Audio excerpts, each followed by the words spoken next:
highlighting some of the issues that these nominees could advance or stall in the Virginia legislature. Issues that could define the general election across 3 statewide races. And the 7 News sister station in Lynchburg sat down with the lieutenant governor nominees. Here's their positions on ending DEI, diversity, equity, and inclusion programs in Virginia.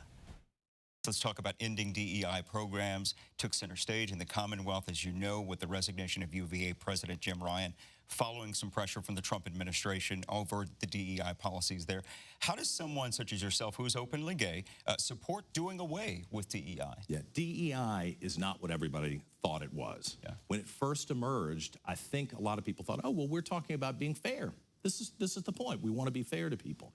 Instead, it has empowered a very expensive set of programs that are actually reverse racism. And I will tell you, we are sowing the seeds right now with DEI and critical race theory for conflict for decades to come.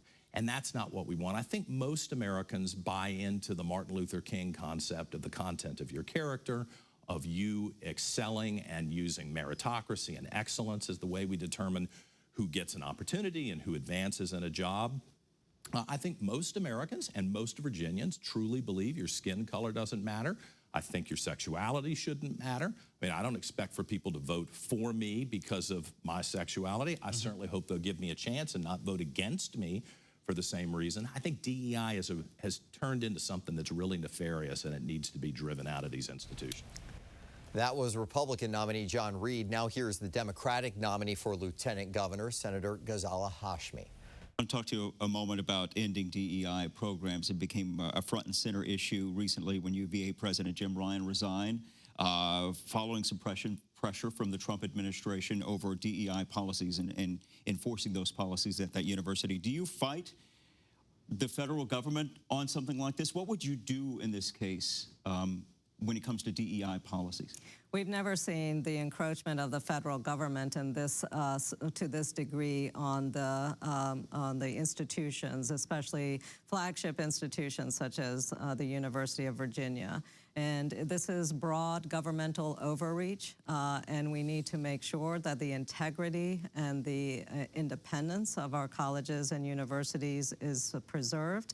I've heard from so many constituents, especially alumni of institutions such as VMI, UVA, and George Mason, who are deeply, deeply concerned at the broad power of the executive branch coming from Washington, D.C. into our beloved institutions. How do you fight that? Well, we have to strengthen the ways in which we establish our boards of visitors. You know, right now, our boards of visitors are appointed by the governor, and so far in Virginia's history, it's not been an issue, but this governor, unfortunately, has chosen to politicize the boards of visitors, and they have been enacting not just the policies of Trump, but also the policies of Youngkin. We need to ensure that our boards of visitors are committed to the institutions and the students that they serve, and that they remain neutral on these kinds of national politics that are affecting our colleges. Joining me now to discuss the contrast on DEI programs in Virginia is Dr. Kara Ong-Whaley, Executive Director of Better Choices for Democracy, and she currently teaches in the Department of Politics at the University of Virginia, and political science professor Gary Nordlinger from George Washington University here in studio with me. You both teach or have taught at Virginia's universities. Reid frames DEI as reverse racism. You heard him reference that, while Hashmi frames federal pressure as government overreach.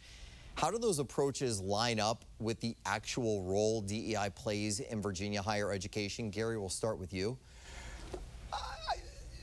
Gee, before the last election, the 2024 elections, DEI was not a big deal in electoral politics, in my experience. Now it's become a big deal.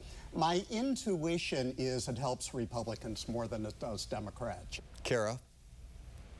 Well, I think we're seeing education really as a second tier of concerns among voters in this election, but they're mostly interested in responding to concrete outcomes.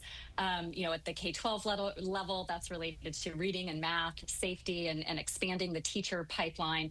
And so some of these more abstract labels like DEI may not matter to them when they want the more pragmatic approach.